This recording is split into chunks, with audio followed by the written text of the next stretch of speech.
Revelations 4, verse 8.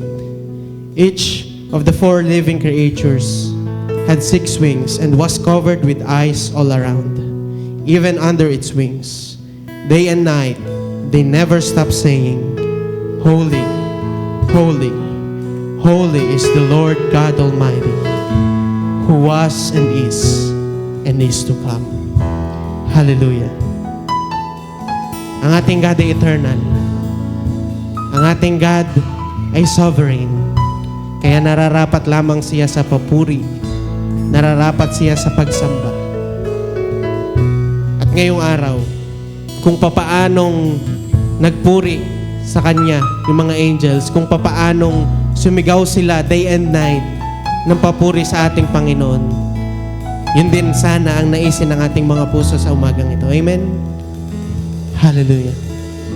Purihin natin ang Panginoon. Hallelujah. Praise you, Lord. Praise you, Jesus. We worship you this day. We honor you. Hallelujah. Hallelujah. Praise the Lord.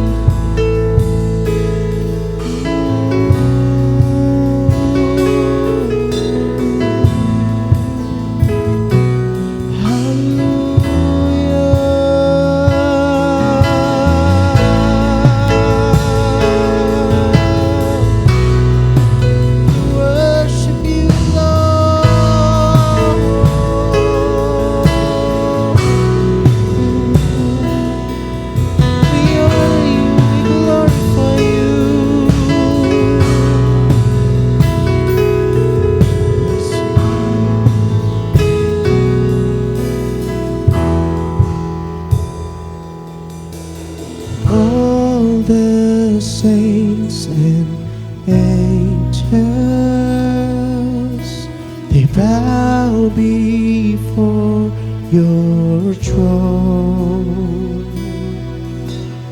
All the elders cast their crowns before the Lamb of God and sing.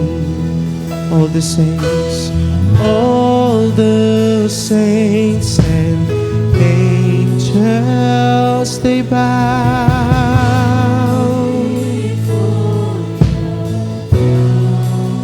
Hallelujah.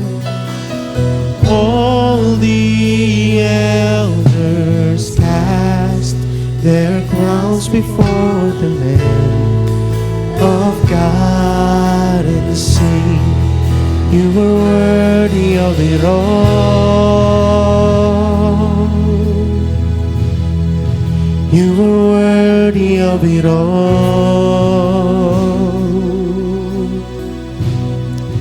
For from you are all things, and to you are all things. You deserve the glory. You are worthy.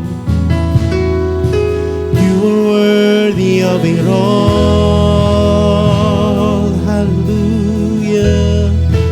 You are worthy of it all. Yes. For from you are all things, and to you are all things. You deserve the glory. All the same.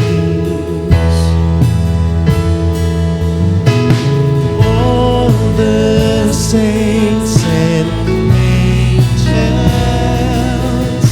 they bow before your throne. All the elders cast their crowns before the Lamb of God and sing, you are worthy of it all.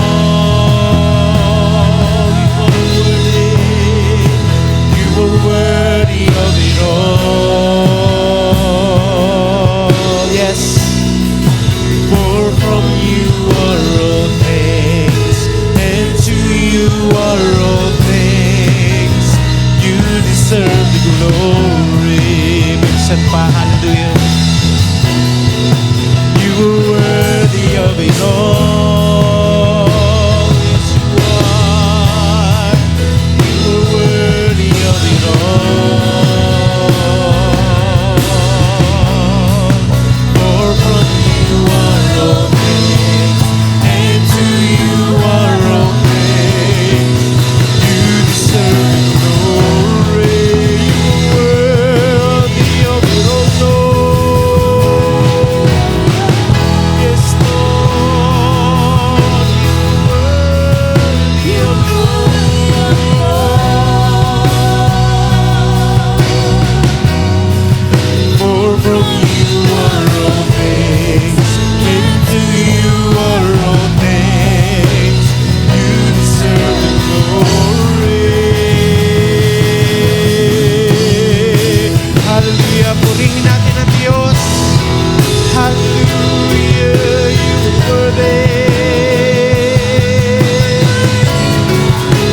night and day, let incense arise. Day and night, night and day, let incense arise. Day and night, night and day, day and night. Yes, ito ang aming papuri sa iyo, Diyos. Day and night, night and day, let incense arise. Day and night, night and day, let incense arise. Day and night,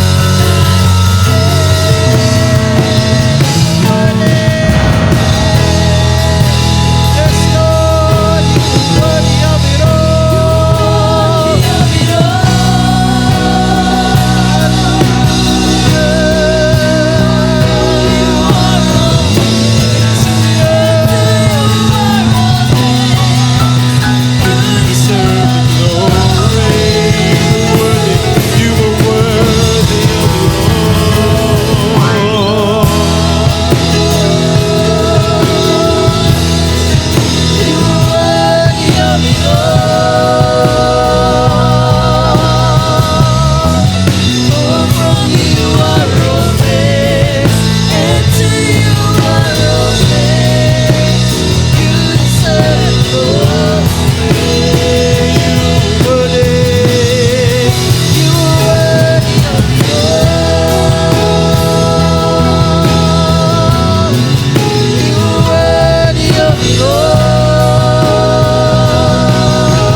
Tunay na sa inyo nagmumula ang lahat. Kaya nararapat lamang, Panginoon, na ibalik namin sa inyo ito sa pamamagitan ng aming mga papuri, Panginoon. Sa pamamagitan, O God, ng pagbibigay namin ng aming the best na worship para sa inyo, ng pag-aalay namin ng aming mga oras, ng aming mga buhay para sa inyo, upang patuloy naming maipakita sa inyo, O God, kung gaano ka namin kamahal, kung gaano kami nagnanais na ikaw ay makapiling, na ikaw ay makasama, Panginoon, na ikaw ay maranasan sa aming mga buhay, O God. Kaya, O Panginoon, ito po ang aming mga buhay. Ito ay sa inyo, Panginoon. Patuloy naming ibinibigay, O God, ang aming mga papuri, ang aming mga pagsamba, Panginoon, sa tanging pangalan ng inyong anak na si Jesus. Ang lahat ay sumigaw ng Amen. Amen. Hallelujah. Isa pa nga pang malakas na papuri sa ating Panginoon. Hallelujah. Patuloy tayong tatayo sa ating faith. Patuloy tayong maninindigan. Amen. At patuloy nating isisigaw kung gaano ka holy ang ating Panginoon. Hallelujah. Praise the Lord.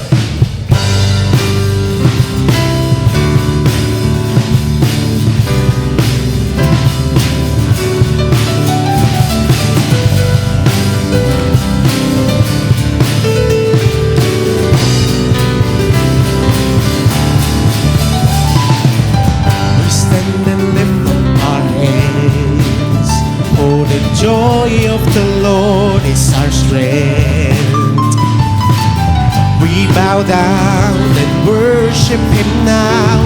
How great, how awesome is He, and together we sing. Holy is the Lord God Almighty. The earth is filled with His glory. Holy is the Lord God Almighty. The earth is filled with His glory. We stand and lift up our hands, for the joy of the Lord is our strength. We bow down and worship Him now. How great, how awesome is He, and together we sing. Everyone sing. Holy is the Lord God Almighty. The earth is filled with His glory. Holy is the Lord God Almighty. The earth is filled with His glory.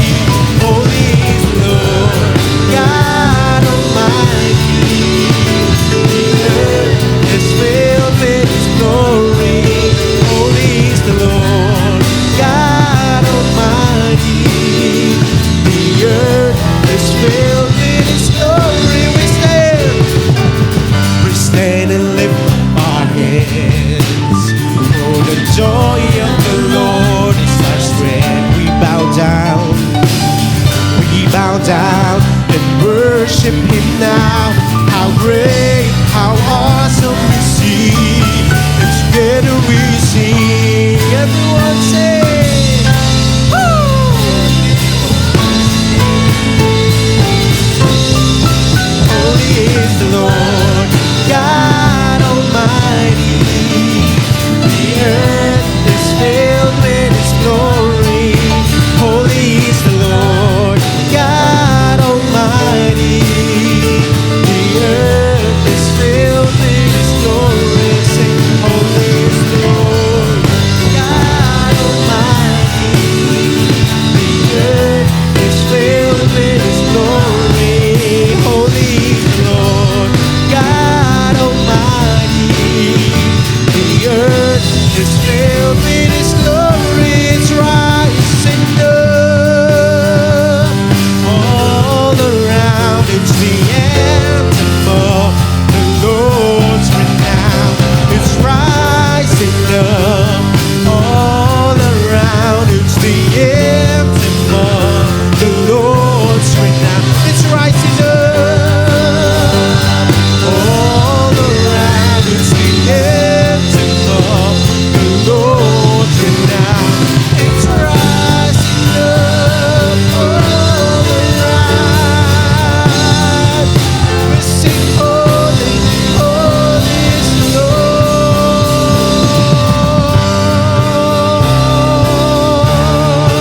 Holy is the Lord. Hallelujah. Yes, let's praise the Lord. Holy is the Lord God Almighty. The earth is filled with His glory.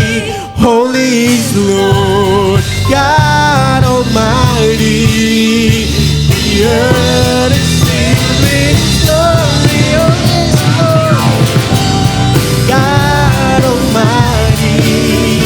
The earth is filled with His glory. Holy is the Lord God Almighty. The earth is filled with His glory. The earth is filled with His glory. The earth is filled with His glory.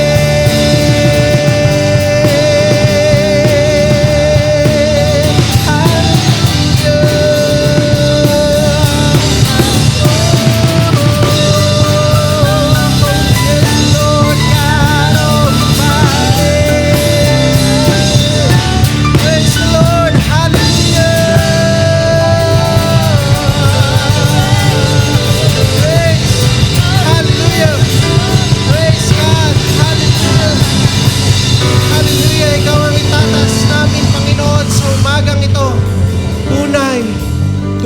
kadakilaan mo. Tunay, Panginoon, ang kabutihan mo sa bawat isa sa amin na patuloy niyo pong ipinadarama, O God. Hallelujah. Hallelujah. Sa mga oras na ito, Panginoon, nanais pa namin na maranasan ka, O God. Maranasan, Panginoon, ang inyong presensya, Panginoon. At patuloy na mabalot kami, Panginoon, ng banal na Espiritu, O God, upang kami makapagpuri, Panginoon, sa Espiritu, upang kami, Panginoon, ay makapagpuri sa katotohanan, O God. Kaya, O Diyos, dumaloy ka sa bawat isa. Mangusap ka sa bawat isa sa amin. Kumilos ka sa bawat isa sa amin. At patuloy niyo pong tanggapin, Panginoon, ang aming mga papuri. Patuloy niyong tanggapin, Panginoon, ang aming mga pagsamba. Ito ay buhat sa aming mga puso. Buhat, Panginoon, sa pag-ibig namin sa inyo. Kaya, O Diyos, madakila ka, mataas ka, Panginoon, sa mga oras na ito. Hallelujah. Praise you, God. Hallelujah.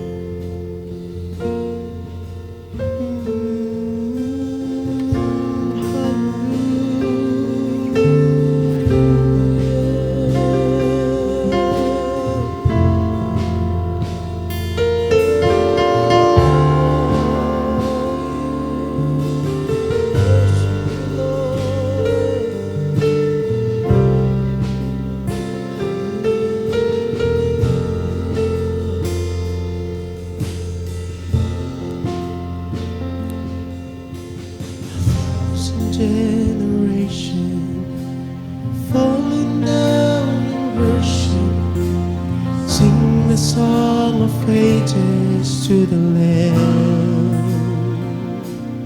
And all have gone before us, and all who will believe will sing the song forever to the Lamb. Your name, your name is the highest. Your name is the greatest. Your name stands above them all. Thrones and dominions, all powers and positions. Your name stands above them all.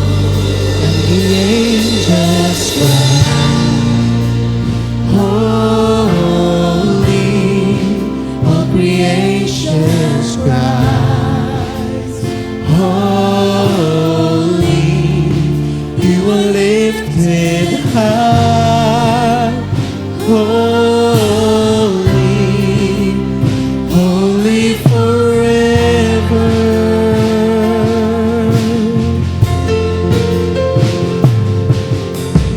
If you've been forgiven, if you've been redeemed, sing the song forever to the Lamb.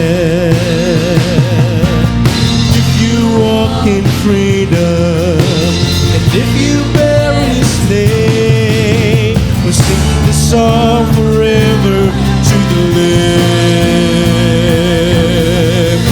We'll sing the song forever, and amen. And the angels cry, holy,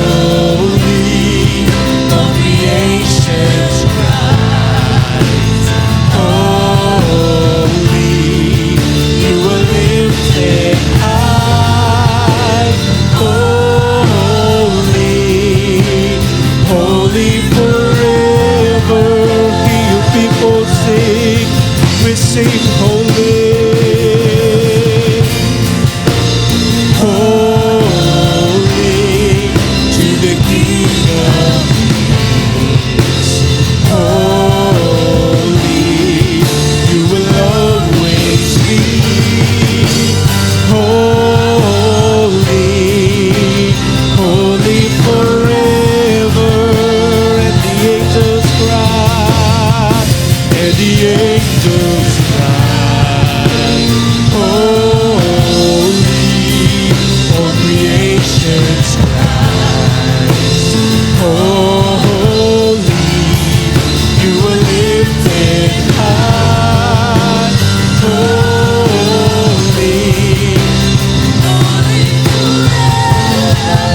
highest. Your name is the greatest. Your name stands above them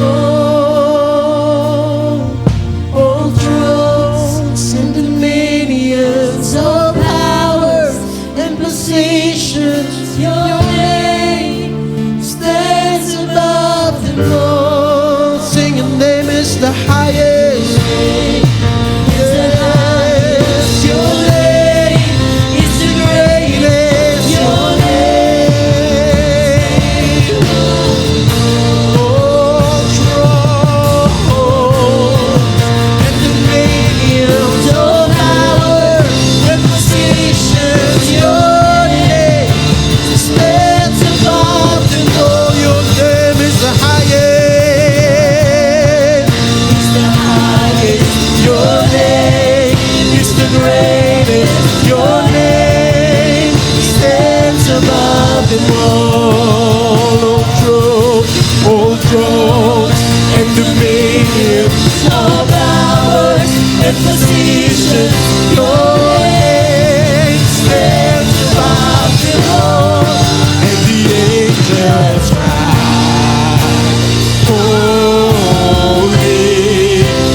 Your name stands above them all. Minsan pa, your name is the highest. Your name is the greatest. Your name stands above them all.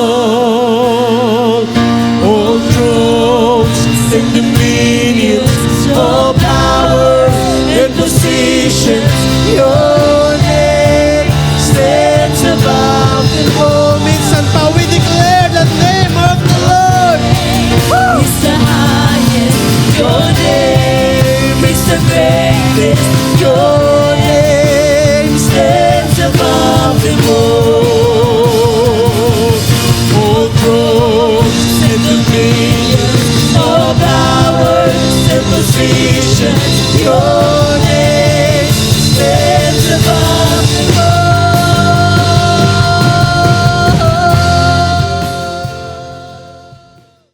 This is Christ Charismatic Fellowship International Incorporated, San Pascual, Batangas, a church where faith is rising, hearts are bold, and lives are being changed. You can come just as you are and be transformed as God moves in your life. Here, We worship God and listen to His Word together. And even though we may be separated by distance, we are united in one faith, one mission, and one body in Christ. Across cities, nations, and screens, we are moving forward, reaching more lives and giving more glory to God. So get ready, open your heart and lean in, because up next is the Word of God, delivered to us by CCFI SPB's Associate Pastor, Pastor John David Bautista. For more updates, you may connect with us through our social media pages. Send us your prayer requests and reach out to our team. We would love to hear from you and stand with you in prayer. Enjoy the service and God bless. Noong year 1626, it was reported na binili ng mga Dutch ang buong Manhattan Island from Native Americans sa halagang 60 guilders lamang. Itong island na ito ay, kumbaga, yung mga Native Americans pa yung may hawak, pumunta lang ang mga Dutch, 60 guilders lang ang ibinigay sa kanila. At kung i-convert yung amount ng 60 guilders, it was estimated to be around $24 at that time. So, during that time, binili nila yung buong land, buong island ng Manhattan for only around, kung i-convert natin sa peso, 1,300 pesos to 1,500 pesos. Isipin mo, 1,500 piso, yun yung price ng binili nila or ipinagpalit nila yung isang napakalaking land para sa isang presyo, nakapresyo na lang ngayon ng sapatos. Di ba? Pag bumili ka ng sapatos, ganun na yung presyo. Yung pag mamamalengke ka, mag-grocery ka, parang kulang pa ang 1,500. Di ba? Minsan, di ba, magdi-dinner ka sa isang social na restaurant, yun, 1,500 pesos. That was the exchange. Today, ang Manhattan is worth hundreds of billions of dollars. Hundreds of billions of dollars. So kapag kinonvert natin ito sa peso, pag binili ngayon ng buong Manhattan, ang presyo niya ay trillions na of pesos. Sobrang yaman. Kung dati pinagpalit lang siya sa 1,500 pesos, ngayon trillions na. Imagine kung New York lang ang ating pag-uusapan, yung New York City, siya na yung richest city in the United States. Biggest business city in America, money capital of the world, home to the world's largest stock exchange, city with the most billionaires in the US, one of the cities with the most millionaires in the world, one of the most expensive cities to live in, a place where apartments can cost tens of millions of dollars, second biggest city tech city in America, home to the United Nations, one of the most visited cities in the world, a top city for global companies and big corporations, and one of the most powerful cities in the global economy. At pinalitan nila yung island na yon ng halos 1,000 piso lamang ang halaga na trade goods.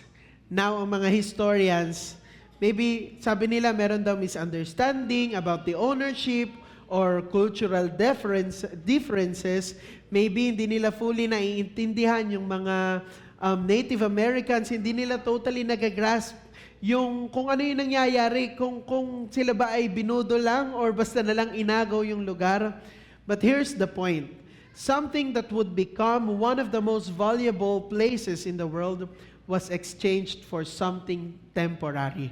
Short-term gain, long-term loss.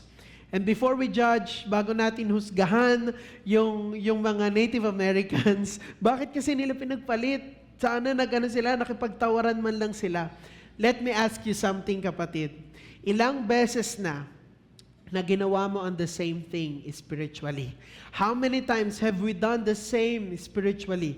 How many times have we traded eternal value for temporary comfort? How many times have we exchanged something priceless for something convenient? Church, ang Manhattan ay worth more than they realized. And many believers today are holding something far more valuable than Manhattan. Mas mahalaga pa ang hawak mo ngayon, kapatid. Mas mamahalin pa kesa sa isang land. you are holding faith. Sabi mo nga, faith. At ang faith ay worth more than gold, more than money, more than success, more than pleasure. Dahil si Jesus, hindi niya binili ang ating salvation using dollars. Hindi niya binayaran ang kabayaran sa kasalanan using material things. Ang binigay niya lang naman ay ang kanyang precious blood. Ang tanong sa atin today, are we trading something eternal for something that costs only a few pesos of comfort? Ang topic po natin for today ay priceless faith. Magkano ang faith mo, kapatid? Tanungin mo yung katabi mo, magkano? Magkano ang faith mo? Nabibili ba yung faith mo? Tayo pong lahat ay tumayo at basahin po natin ang sabay-sabay ang 1 Peter 1 verses 18 to 19. For you know that it was not with perishable things such as silver or gold that you were redeemed from the empty way of life handed down to you from your ancestors, but with the precious blood of Christ, a lamb without blemish or defect. Ang sabi po ng Bible, our faith is greater, worth more than gold. Mas higit pa sa money, higit pa sa success, higit pa sa comfort. Pero madalas, bakit natin ang daling bitawan ito? Bakit ang dali nating ipagpalit yung faith na meron tayo? Tayo pong lahat ay tumunga at manalangin for God's guidance. Lord, we thank you for this wonderful day. Thank you for this wonderful Sunday morning na ibinigay niyo sa amin, that we get to worship you ng sama-sama, na kami po ay magkakasama, na itinataas ang iyong dakilang pangalan.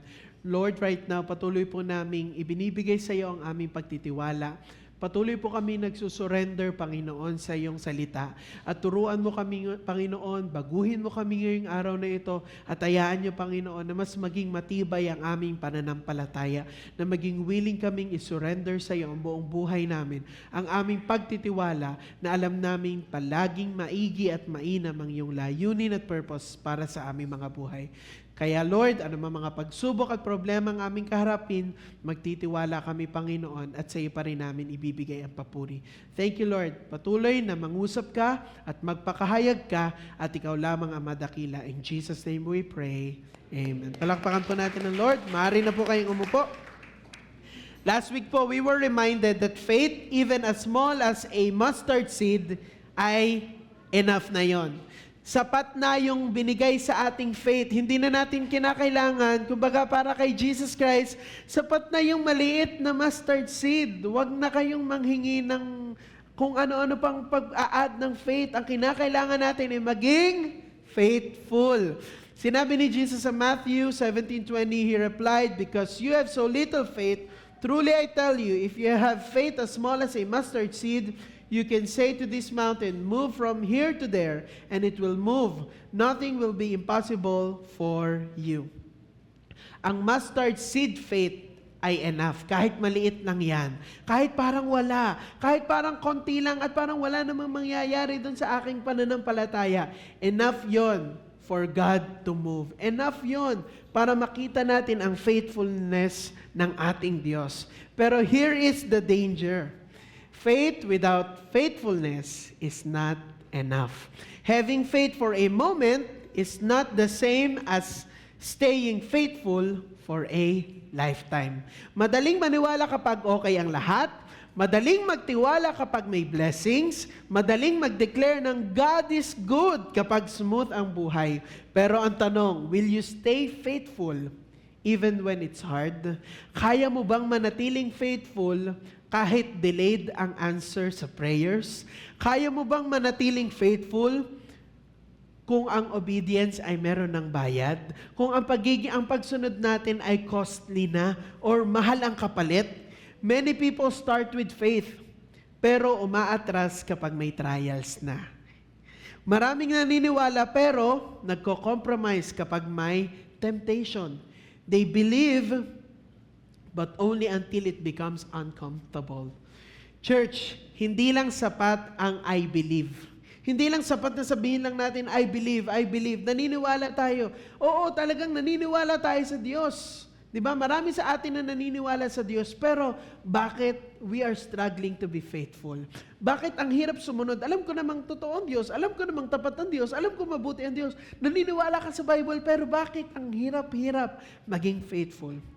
Ang tunay na priceless faith is not just emotional faith. It is enduring faith. Sabihin nyo nga, enduring. Yan. So today, we move from just having faith to protecting it, to valuing it, to guarding our faith, because our faith is not ordinary. Hindi ordinaryo ang ating pananampalataya. It is priceless. Sabi mo nga, priceless.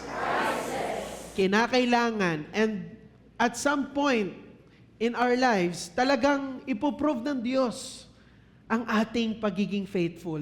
Ipoprove ng Diyos ang ating faith. Kasi faith must be proven genuine. 1 Peter 1:7 says, "These have come so that the proven genuineness of your faith, of greater worth than gold which perishes, even though refined by fire, may result in praise, glory, and honor when Jesus Christ is revealed." Sabi ng Bible, our faith is greater worth than gold. Mas mahalaga kaysa sa mamahaling bato. Mas mahalaga kaysa sa mga ginto. Ang gold po, ito ay nire-refine by fire. Kapag ka pinapainit ang ginto, lumalabas or umaangat ang impurities. Kaya nakikita niyo po yung mga videos ng mga magpapanday. Yung ginto, pagka tinututukan ng apoy, umaangat yung impurities, lumalabas sa outer layer ng gold. So, habang dinadarang sa apoy, lalong lumalabas ang impurities at lalo siyang nasusunog hanggang sa mawala na ito. Nagiging visible muna ang flaws. Ganon din ang faith. Trials do not destroy real faith. They reveal it. Ang mga problema, ang mga pagsubok natin, ang mga trials na ating kinakaharap, ito yung nagre-reveal ng ating pananampalataya. Sa panahon ngayon, madaling sabihin yung word na I trust God, di ba?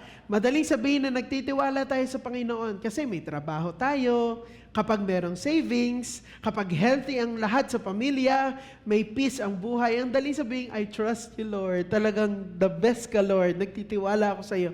Kasi ang dami mo palang backup. Pero kapag nawala na ng income, kapag may diagnosis na yung mga nararamdaman mo, kapag nakaramdam ka na ng betrayal, doon lumalabas kung genuine ang ating faith. There's a famous quote na sinabi ni C.S. Lewis, "Faith is the art of holding on to things your reason has once accepted, in spite of your changing moods." Ang ibig sabihin, faith is not just emotion. It's conviction that survives emotion. Ang pananampalataya natin ay conviction that survives emotion. Noong pong ancient times, yung mga magpapanday po ng ginto, ang ginagawa nila yun nga, hinihit nila repeatedly ang gold, paulit-ulit nila itong nilalagay sa apoy para maging pure ito. May isang kwento tungkol sa isang goldsmith na tinanong, how do you know? Paano mo malalaman when the gold is pure? How do you know when to stop ng pagdadarang ng gold sa apoy? Ang sagot niya, when I can see my reflection in it. Kapag nakikita na niya yung kanyang reflection dun sa gold, ibig sabihin, okay na to, pure na to.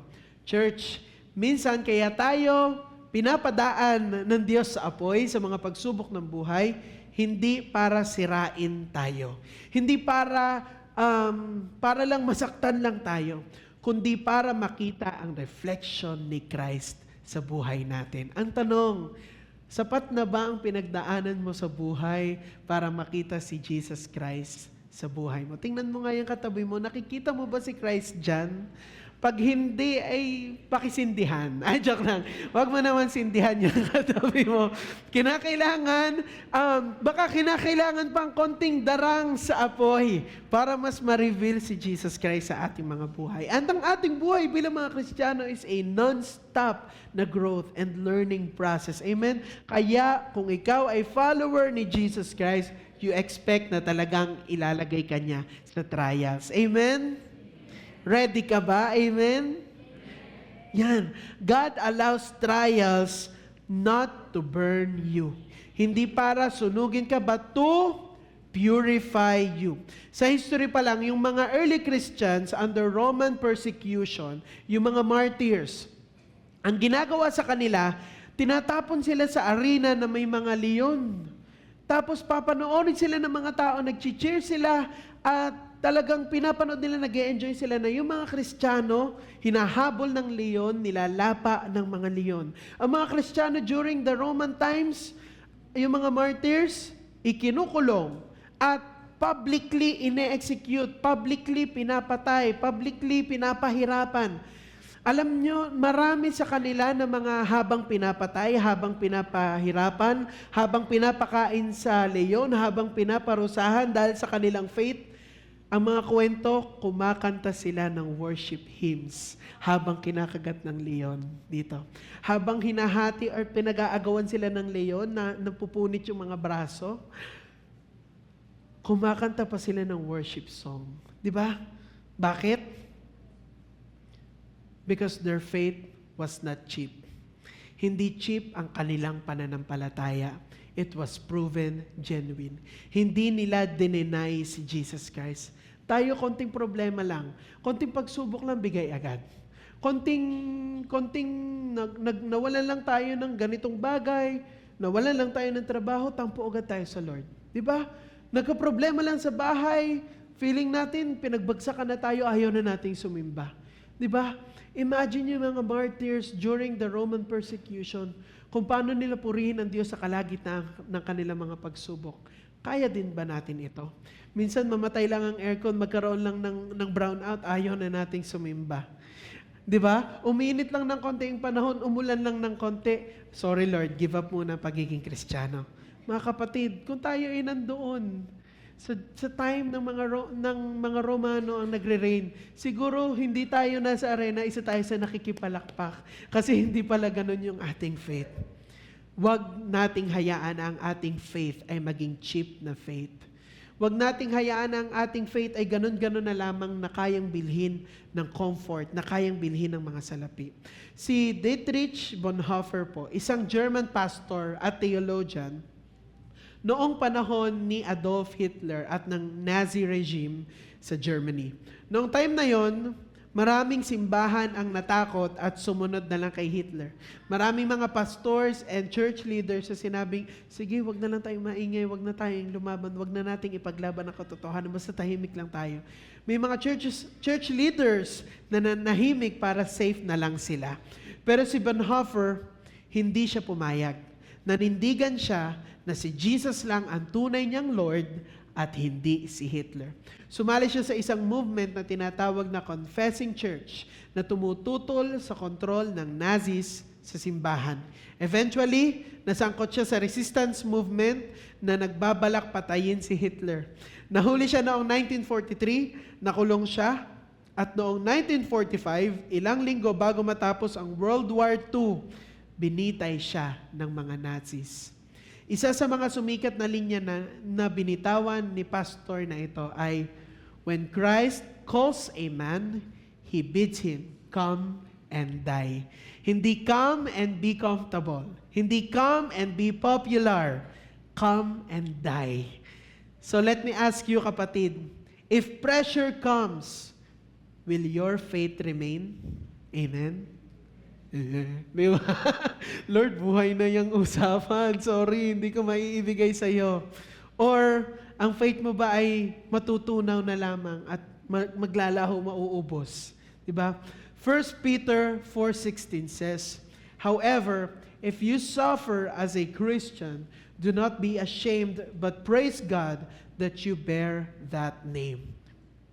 Alam niyo mga kapatid, hindi lang sa suffering, hindi lang sa persecution.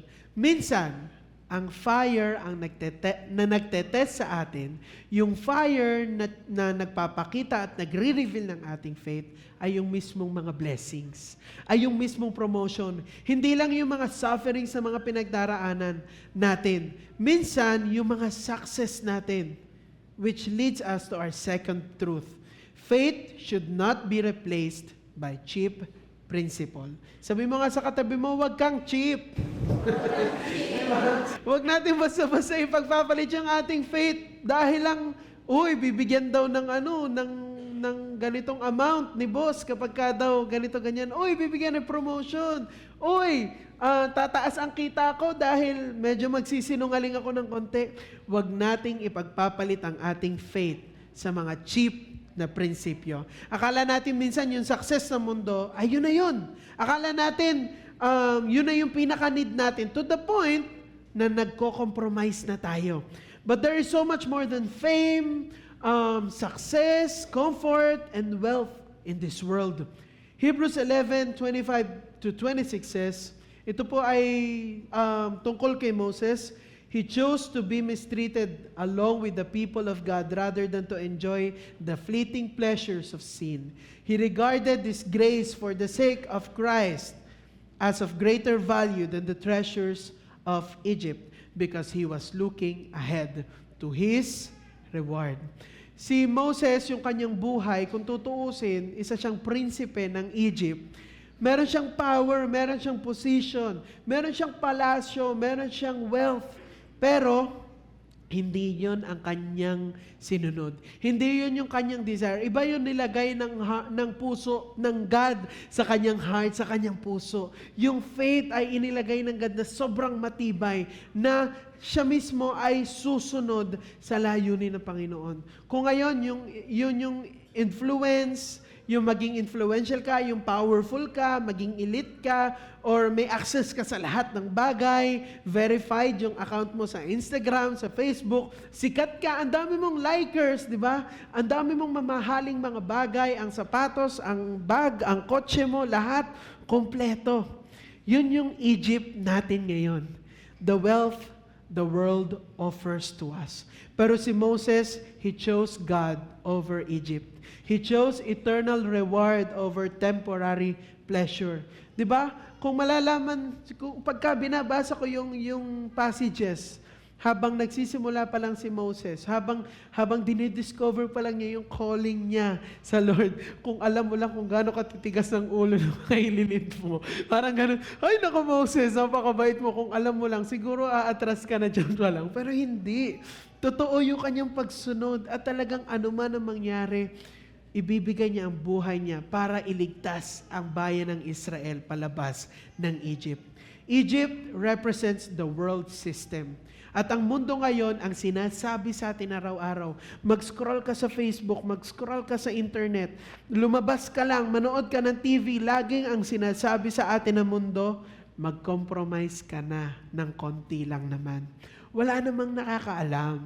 Isang kasinungalingan lang, konting maliit lang na daya yan, or lahat ginagawa na yan. Yan yung mga naririnig natin, naku, uso yan, pwede naman. Ay, ginagawa din yan ng iba. Okay lang yan. Akala natin yung mga okay lang yan, enjoy the moment, YOLO, you only live once.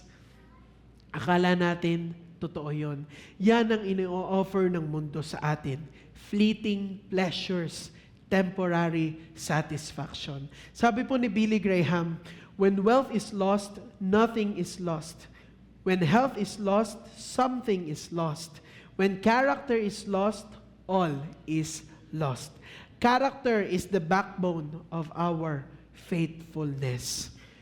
Kung ating babalikan sa Old Testament, si Esau sa Genesis 25, assignment niyo po yan ha, basahin niyo po yung Genesis 25:29-34. Pero ang kwento po nito, alam na ng karamihan sa atin, na si Esau, pinagpalit niya ang kanyang birthright kay Jacob sa kapalit ng sopas, sa kapalit ng stew. At alam niyo ba, sinearch ko kung ano yung sopas na yun. Balatong lamang pala. Di ba? Pinagpalit ni Esau ang kanyang pagiging panganay kay Jacob sa isang mangkok ng balatong. Di ba? Ganun lang yun. Ang sarap naman talaga ng balatong, di ba? Lalo na pag mayroong ginisang baka or baboy. Di ba? Ang sarap-sarap. Pero para ipagpalit ang mga mana mo, ang iyong karapatan, ang iyong pagiging panganay. Kasi big deal yun na maging panganay noon. Ang ipagpalit yun ay parang, grabe ka naman mag-isip. isang pagkain, isang moment na gutom ka lang, isang emotional na decision, dahil lang sa gutom, biglang nakapag-desisyon si Esau ng ganon na lang. 'Di ba? Si Esau ganon na lang basta binitawan yung napakalaking blessing sa kanyang buhay dahil lang sa gutom. Kaya kapatid, ingat ka pag gutom ka. Dahil baka kung ano-anong magawa mo, kung ano-anong mga desisyon na gawin mo. Minsan, di ba, pag gutom tayo, kung ano-ano lang nasasabi natin. Pag gutom tayo, kung ano-ano na lang nagagawa natin. Out of pagiging emotional at yung need ng ating flesh, minsan nakakapag-desisyon tayo ng mali. Pinagpalit niya ang permanent inheritance para sa temporary relief. Diba? Natatawa tayo pero familiar. Temporary relief lang, ipagpapalit natin ang ating faith. Tayo ngayon, we trade purity for pleasure. We trade integrity for income. Worship for worldly approval. Diba? Conviction for convenience. Ang tanong, is it worth it? Worth it ba, kapatid? Yung mga ginawa mo, yung mga bagay na ipinagpalit mo ang iyong faith para sa mga ganitong bagay. Kapag naibenta mo ang birthright mo, mahirap na yung bawiin during the time. So I ask again, how much is your faith? Magkano ang pananampalataya? Ang pananampalataya mo? Is it worth a promotion? Is it worth a relationship? Is it worth a viral moment? Para lang mag-viral ka, magko-compromise ka. Para lang mas dumami ang likes mo, magpapa-thirst trap ka. Ganyan, di ba? Kahit mga Christians ngayon, di ba? Parang mga verses ang nilalagay, pero pakita ng muscles, pakita ng abs, pakita ng mga underwear, sexy. Di ba? Kasi likes ang hinahabol. Di ba? Ang hinahabol ay worldly approval. Is it worth a temporary pleasure?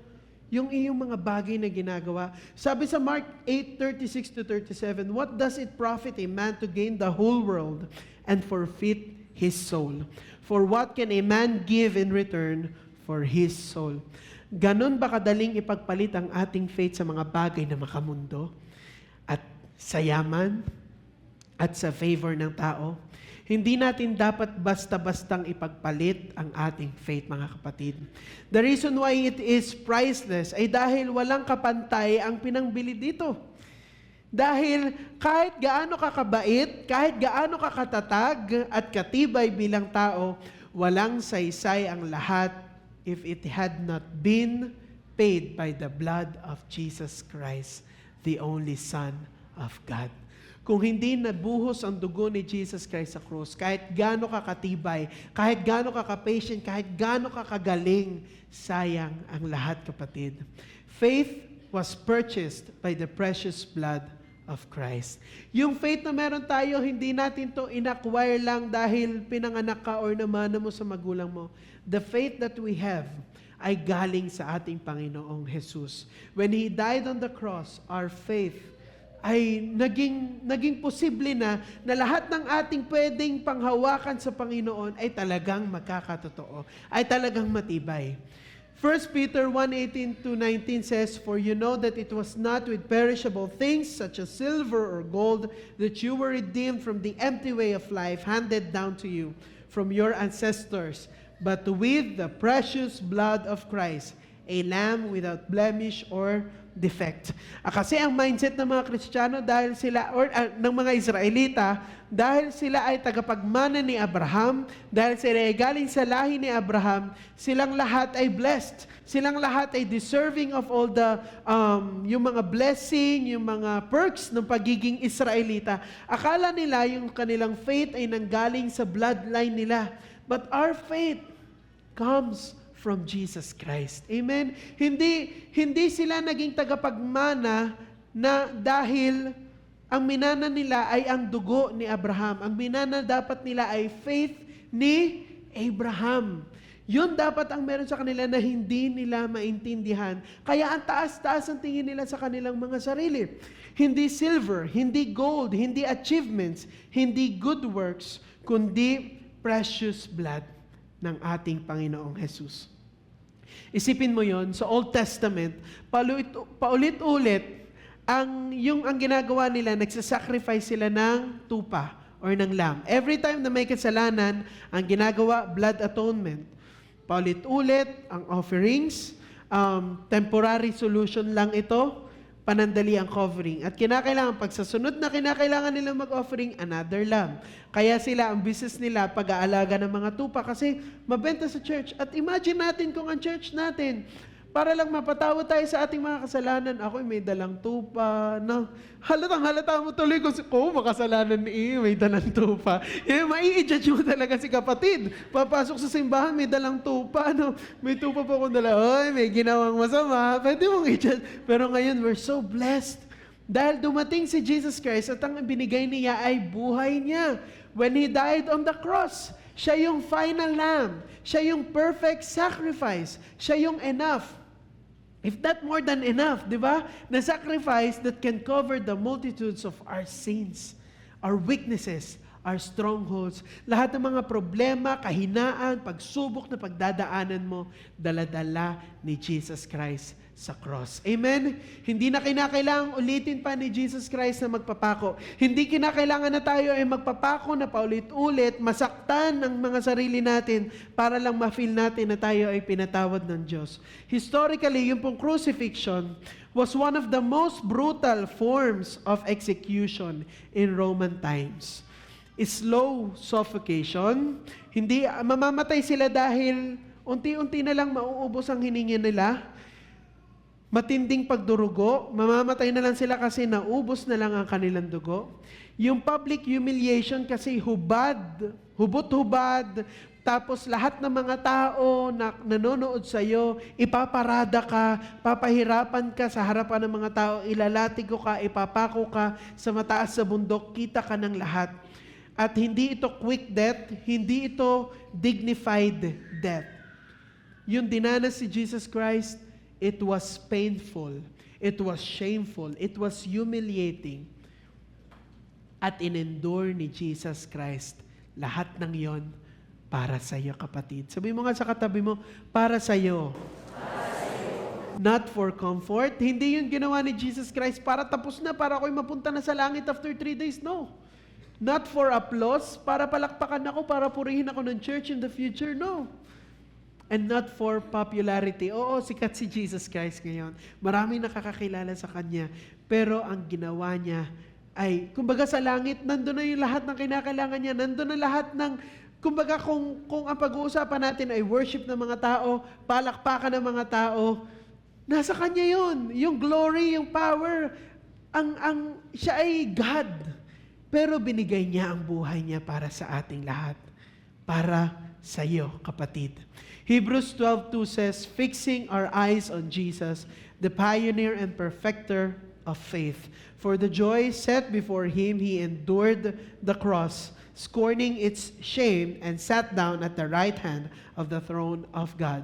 For the joy set before Him. Alam niyo kung sino? Or ano yung joy set before Him? Yung joy na yon? Ikaw, kapatid. Yung relationship niya with you, yun yung gusto niya. Kaya niya binigay yung kanyang buhay. Kaya siya nag-sacrifice ang kanyang buhay ay dahil yung love niya sa atin, yung gusto niyang iparanas na pag-ibig because He is love. Yung relation niya with you ay ganun na lamang nagmamatter. Ang salvation mo ay mahalaga kay Jesus Christ. Ang restoration mo, nasira ka, basag ka, parang pinagpasapasahan ka ng mundo, ang gusto ni Jesus Christ ay ma-restore ka. Ang relationship mo with God, yan ang nais ni Jesus Christ. Kung hindi tinipid ni Jesus ang pagligtas sa iyo, bakit mo titipirin ang faith mo sa Kanya? Diba? Kung hindi niya trinato na cheap ang buhay mo na nagawa niyang ibigay ang kanyang buhay, nagawa niyang ipagpalit ang glory niya sa langit, nagawa niyang ipaghubarin ang kanyang pagiging Diyos, yung kanyang glory sa kalangitan, bakit mo itatrato na cheap ang relationship mo sa God? Bakit mo itatrato na mababa lang? Or bakit ang bilis-bilis nating bitawan ang ating pananampalataya sa Diyos kapalit ng simpleng comfort lang, kapalit ng pera, kapalit ng konting ligaya? Meron pong isang missionary na ang pangalan ay si Jim Elliot. Pumunta siya sa Ecuador para i-reach ang ang isang dangerous na tribe. Marami nagsabi sa kanya, huwag ka nang pumunta, delikado. Huwag ka nang tumuloy, masasayang lang, mamamatay ka dyan. Huwag ka nang pumunta. Pumunta siya at ang nangyari, namatay nga siya. Pinatay siya ng tribe kasama ang 4 pang mga missionaries na pumunta doon sa tribe na yon. Pero bago siya mamatay, isinulat niya sa kanyang journal. At ang sinasabi doon, he is no fool who gives what he cannot keep to gain what he cannot lose. To gain what he cannot lose. Hindi pagiging mangmang or hindi pagiging foolish ang ibigay ang mga bagay na hindi mo naman kayang itago forever para mag-gain mo ang mga bagay na hindi kailanman mawawala. Sometimes we are too focused on material things. Yung mga ino-offer ng mundo. Sobrang excited natin sa mga yaman or fame or comfort na kayang ibigay ng mundo at nakakalimutan natin ang mga bagay na eternal. Hindi mo kayang itago, kapatid, ang pera forever. Hindi mo kayang itago ang fame or hindi mo kayang i-keep ang fame with you forever. Hindi mananatili iyan sa'yo. Hindi mo kayang i-keep with you ang comfort forever. Pero ang eternity, ang relasyon mo sa Diyos, ito yung forever. Hindi yun kayang alisin sa'yo. Dapat ng mga bagay na makamundo. Huwag mong hayaan na yung relationship mo sa Diyos ay basta-basta mo na lang bibitawan. Isipin mo, kapatid, ang isang aso, kapag tinapon mo sa harapan niya ang isang bag ng diamond at isang pirasong karne, anong hahabulin ng aso? Anong kukunin ng aso? Karne. Tama. Bakit? Kasi hindi niya alam yung value ng diamond. Hindi niya naiintindihan. Ang instinct niya ay for survival. At ang mundo, ganun din yung parang ganun yung inaano sa atin ng mundo lagi. Social media, ang TV, pag nanonood tayo, yung mga pop culture, para kinakailangan mo mag-survive, kinakailangan mo maging sikat, kinakailangan mo sumabay, na tayo nagiging pang-animal na yung ating mindset, na okay lang matapakan ko pababa yung ibang tao, okay lang mahila ko pababa ang ibang tao, okay lang makapanakit ako ng iba, okay lang mag-compromise, basta bida ako, basta okay ako, basta nangunguna ako. Pero hindi tayo create that way. We are created as higher being. We are created na differently from the animals. We are created in the image of God. Hinahabol natin madalas yung immediate pleasure, immediate validation, and immediate success.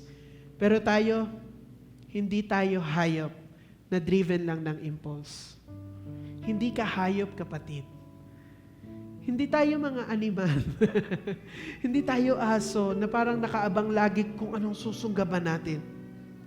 We are believers redeemed by the blood of Jesus Christ. Alam natin ang value ng hawak-hawak natin na faith. Amen? Ng buhay na ibinigay sa atin ni Jesus Christ. Hindi tayo dapat ipagpapalit natin yung diamond para sa karne.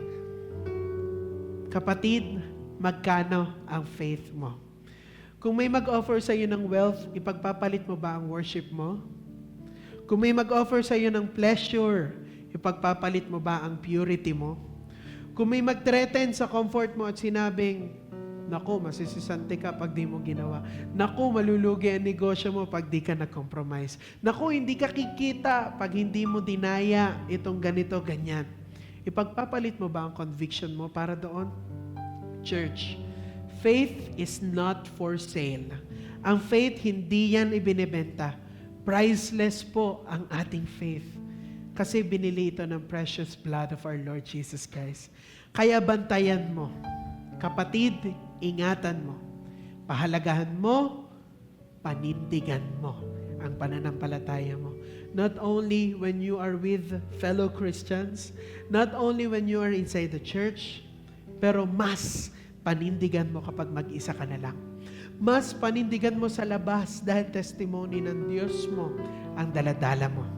Darating ang araw, yung mga gold na suot-suot mo sa tenga mo, kwintas mo, yung yaman na meron ka, mawawala.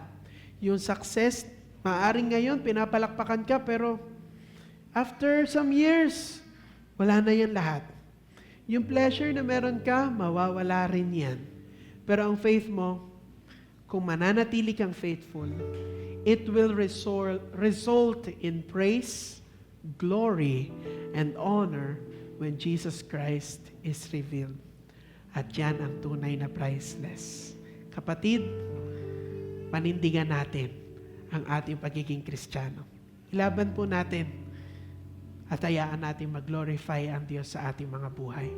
In public or in private, ibibigay natin sa Diyos ang glory na deserve niya. Amen. Tayo pong lahat ay tumayo. Palakpakan po natin ang Diyos. Hallelujah. I'd like to invite you, kapatid, na muli i-rededicate natin ang ating buhay sa Panginoon. Maaring nahirapan ka ngayong magdesisyon, nahirapan kang ibigay sa Panginoon. Maaring pinanghawakan mo na yung mga bagay or nasanay ka sa mga bagay na alam mong hindi gusto ng Panginoon. Maaring nga sinasabi sa iyo ng mundo, ng mga tao sa paligid mo, lahat naman nagaganyan, lahat naman ganyan ang ginagawa. It's time na totally surrender natin sa Panginoon ang ating mga buhay. At hayaang siya ang maging king sa lahat ng corners ng ating lives. Let's pray. Father God, we come to you with surrendered hearts. Kami, Panginoon, ay nagpapasalamat dahil tapat ka. Dahil, Panginoon, ikaw ang gumawa ng paraan para magkaroon kami, Panginoon, ng ganitong faith, O God. Magkaroon kami ng ganitong buhay. If not for your goodness, if not for your grace, O God, hindi kami makakatayo ngayon sa harapan mo, Panginoon. Hindi kami makakapaglingkod at wala kaming pag-asa, Panginoon. And Lord, we thank you, O God, dahil Lord, sa kabila, Panginoon, ng paulit-ulit namin pagtalikod, O God, sa kabila ng pagiging unfaithful namin, O God, your grace is just so evident, O God, in our lives, O God. Na Lord, kahit minsan, Lord, kami mismo nagtataka na, Lord, nagagawa mo pa rin kaming patawarin at mahalin. And Lord, nawa, Panginoon, mag-result ito into faithfulness din namin, O God. Mag-respond kami sa faithfulness mo, Panginoon, with true repentance, O God. And really dedicating our lives to serving and worshiping you, O God. Panginoon, ayaw namin, Panginoon, na makuha ang yaman ng mundo, makuha ang pleasures and comfort of this world, Lord, nang hindi naman tunay na nagpapangiti ka namin, O God. Lord, ayaw namin na tumami nga ang pera namin, maging maunlad nga kami, ang tingin ng mga tao sa amin ay successful. Pero Lord, hindi ka naman namin napapurihan. Hindi ka naman napaproud dahil alam mo, puro kami kasinungalingan. Lord, turuan mo kami, Panginoon, na manatiling tapat. Turuan mo kami, Panginoon, na kahit, Panginoon, ang lahat sa mundong ito ay ang ginagawa ay kasinungalingan at kamalian, Lord, hindi namin palalagpasin kahit mga maliliit na bagay. Lahat, Panginoon, ay iaalay namin sa iyo, O God. Lord, ayaw na namin na cheap ang aming faith, O God, na ipagpapalit namin ito sa simpleng comfort lang, sa temporary fun, O God. Lord, hindi na po namin nahabulin, O God, ay yung fame. Hindi namin kinakailangan na i-like kami or marami kami maging followers at kami isumikat dahil gusto lamang namin magpapansin, O God. But Lord, what we want, O God, ay ikaw ang mag-glorify sa aming mga buhay, O God. At tunay na ikaw lamang ang nadadakila. Kaya Lord, once again, iniaalay namin ang aming mga buhay sa iyo, O God. Mahirap man or madali, masakit man or magaan ang buhay, maunlad man or hindi, mag-isa man kami, O God, or may kasama, O God, Lord, Ikaw lang ang aming Diyos at hindi yun magbabago. Sa iyo po namin ibinabalik ang aming papuri, pasasalamat at pagdakila. In Jesus' name we pray. Amen.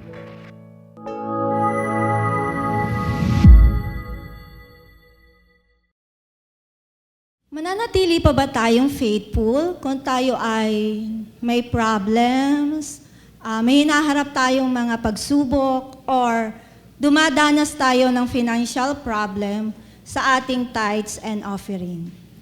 Yes po, we need to remain faithful po kasi ang God po ang unang nagbigay sa atin ng love at nagsuffer po siya para sa atin. So we need to balik sa Kanya ng kapurihan.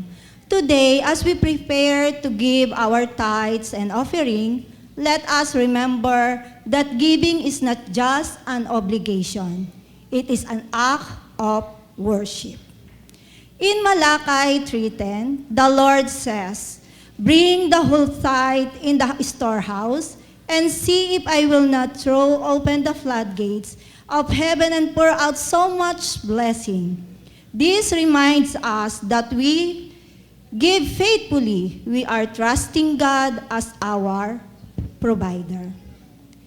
Everything we have, our work, our strength, our income, comes from Him.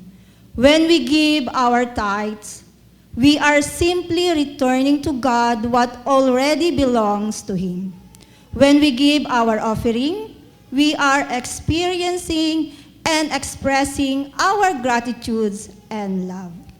In 2 Corinthians chapter 9, verse 7, it says that God loves a cheerful giver. So today, let us not give out of pressure or habit, but with joyful and willingness heart.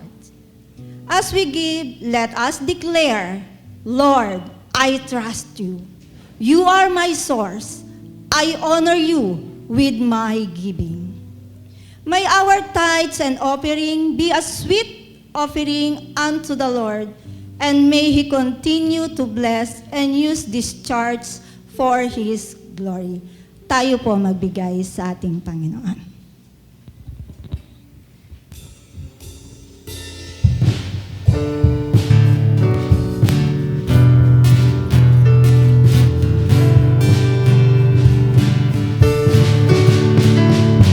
Trouble knocking at my door today. I ain't gonna let it in.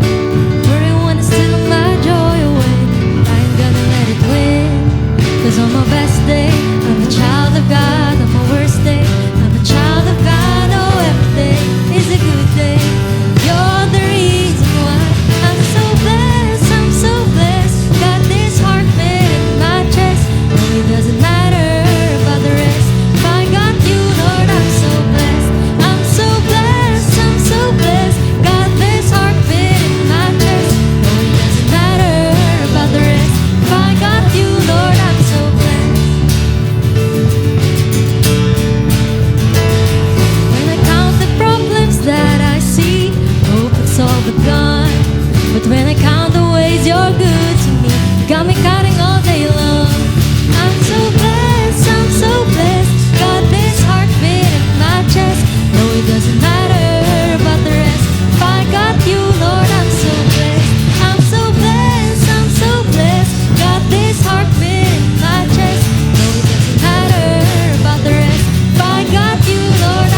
Magsitungo po tayo at manalangin.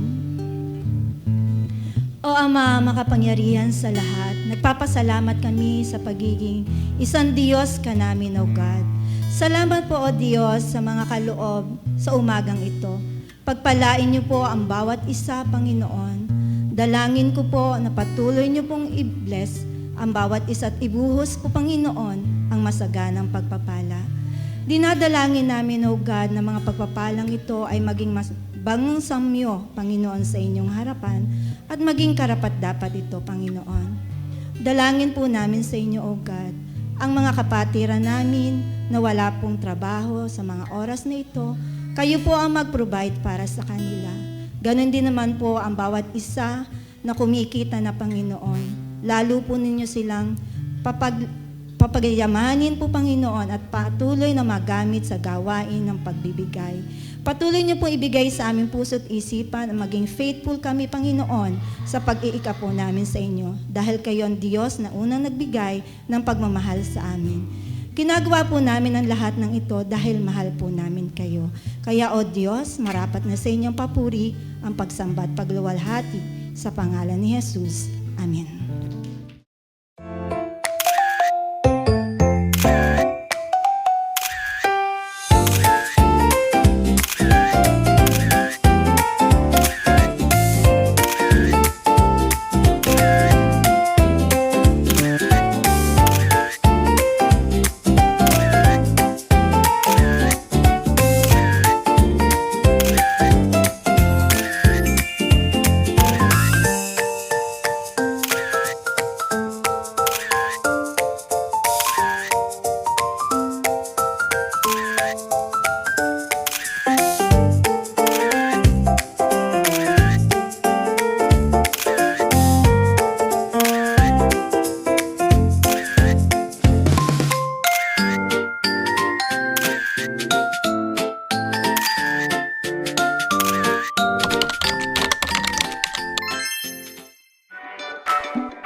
Tatawagan po dito yung lahat ng mga bata sa Sunday School at maging yung po mga bata dito.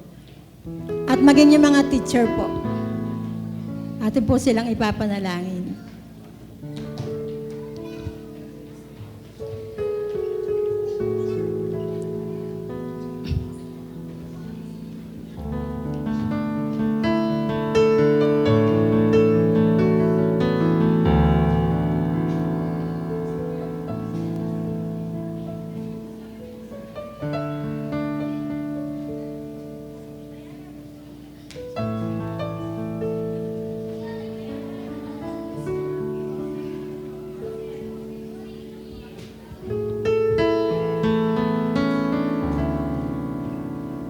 Mga bata, alam nyo bang mahal na mahal kayo ni Jesus? Alam nyo ba yon na mahal kayo ni Jesus? Ayan. So, at gusto ni Jesus na kayo ay laging lumalapit sa Kanya.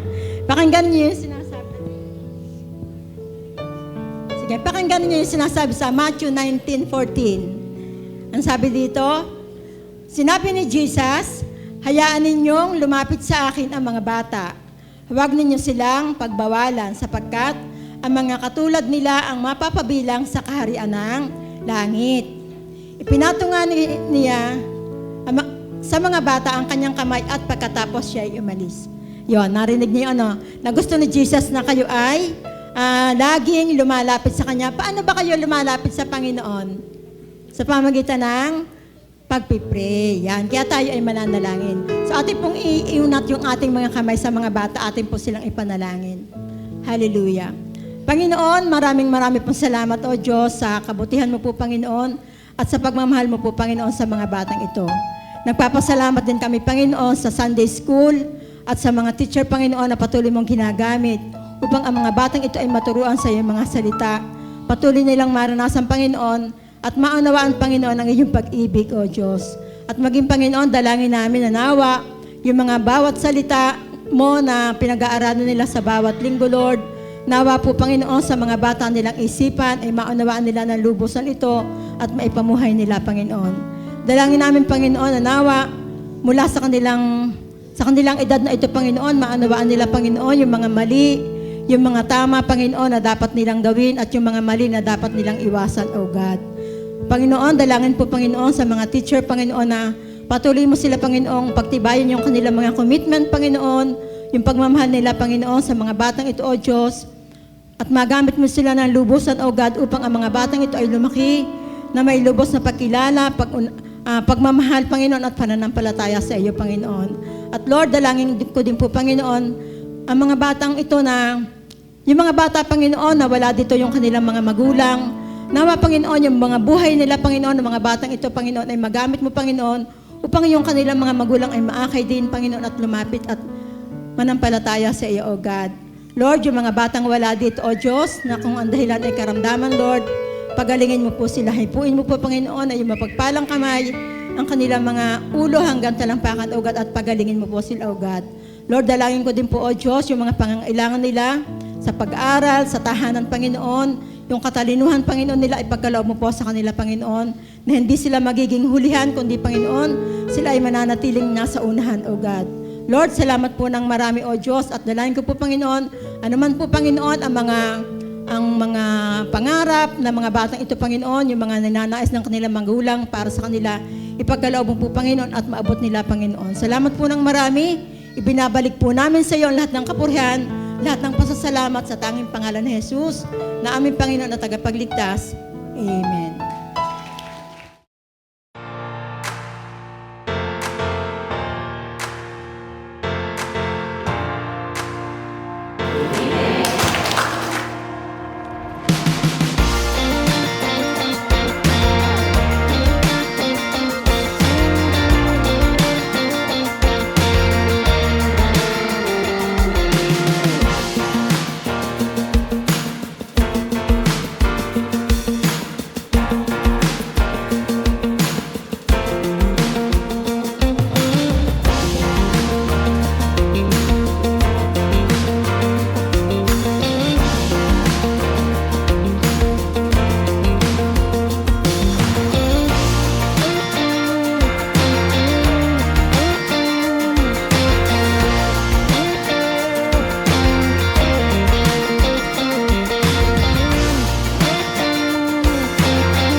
Let's stand firm sa ating faith. Amen. At patuloy tayong maging tapat sa ating Panginoon. Hallelujah. Palakpakan natin ang ating Diyos.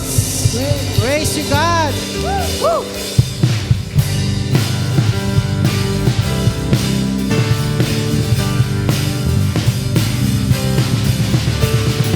Jesus, you're my firm foundation. I know I can stand secure. Jesus, you're my firm foundation. I put my hope in your holy word. I put my hope in your holy word. I have a living hope. I have a future. God has a plan for me. Of this I'm sure. Of this I'm sure. Jesus, you're my firm foundation. I know I can stand secure. Jesus, you're my firm foundation. I put my hope in your holy word. I put my hope in your holy word. Your word. Your word is faithful. Mighty in power. God will deliver me. Of this I'm sure. Of this I'm sure. Jesus, you're my firm foundation. I know I can stand secure. Jesus, you're my firm foundation. I put my hope in your holy word. I put my hope in your holy word. Jesus, you're my firm foundation. I know I can stand secure. Jesus, you're my firm foundation. I put my hope in your holy word. I put my hope in your holy word. Minsan pa your word. Your word is faithful. Mighty in power. God will deliver me. Of this I'm sure. Of this I'm sure. Jesus, you're my firm foundation. I know I can stand secure. Jesus, you're my firm foundation. I put my hope in your holy word. I put my hope in your holy word. Jesus, Jesus, you're my firm foundation. I know I can stand secure. Jesus, you're my firm foundation. I put my hope in your holy word. I put my hope in your holy word. I put my hope in your holy word.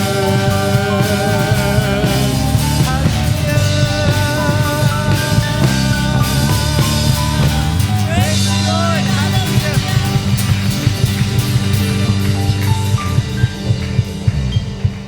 Opo, Panginoon, ang aming pananampalataya ay para lamang sa iyo na aming dakilang Diyos.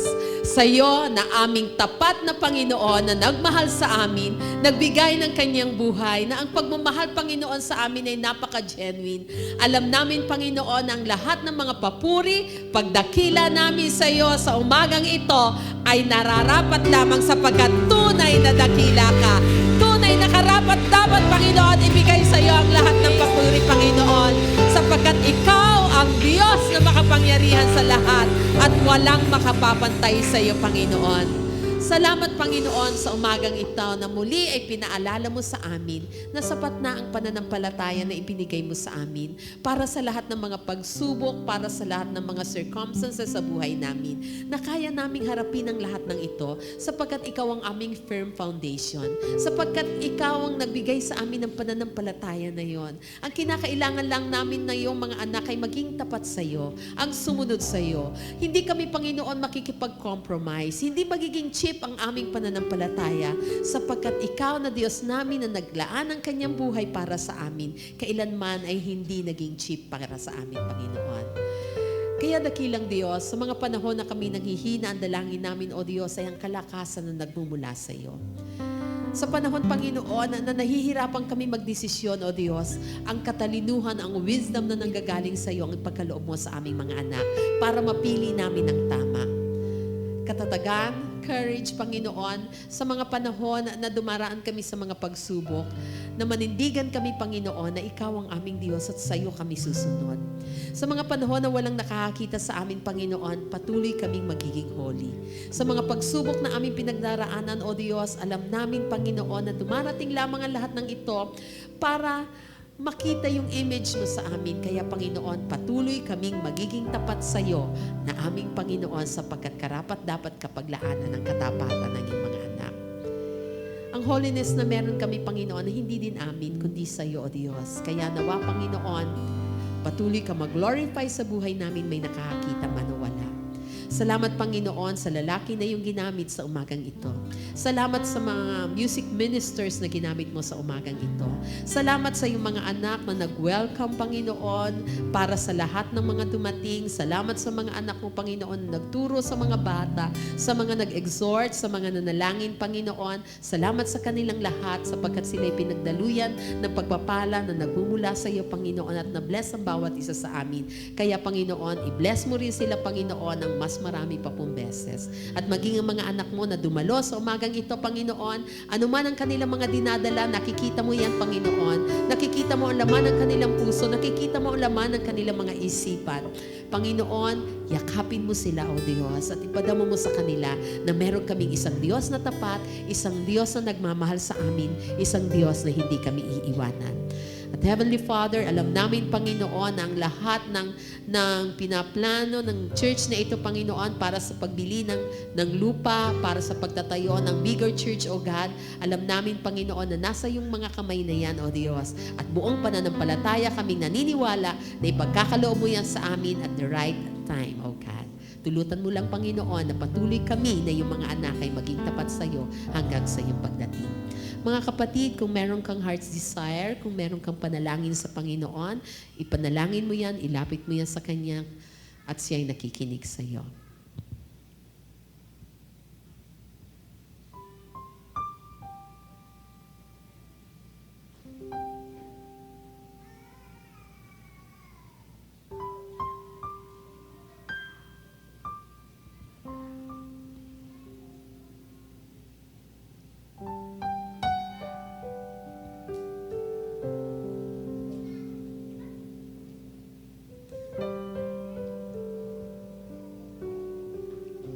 Heavenly Father, let your healing flow sa iyong mga anak na mayroong sakit at karamdaman.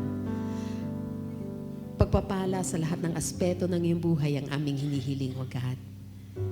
Tulutan mo, Panginoon, ang mga pangangailangan ng iyong mga anak, finances man ito, material man ito, emotional, physical, spiritual na pangangailangan, Panginoon. Sa iyo namin hinihiling, O Diyos. Pagpalain mo ang iyong mga anak, O God. Taas natin ang ating mga kamay sa Panginoon. Church, let the word of Christ dwell in you richly, teaching and admonishing one another in all wisdom, singing psalms and hymns and spiritual songs with thankfulness in your heart to God. And whatever you do in word or deed, do everything in the name of our Lord Jesus Christ, giving thanks to God the Father through Him. And may the grace of our Lord Jesus Christ, the love of the Father, and the communion of the Holy Spirit be upon each and every one. And all God's children will say, Amen and Amen. Glory to God alone. Gamitin po natin ang oras na to para yakapin, kamayan, batiin ang ating mga kapatid at wag po tayong lalabas ng lugar na to nang hindi man lang nakakabati sa ating mga kapatid.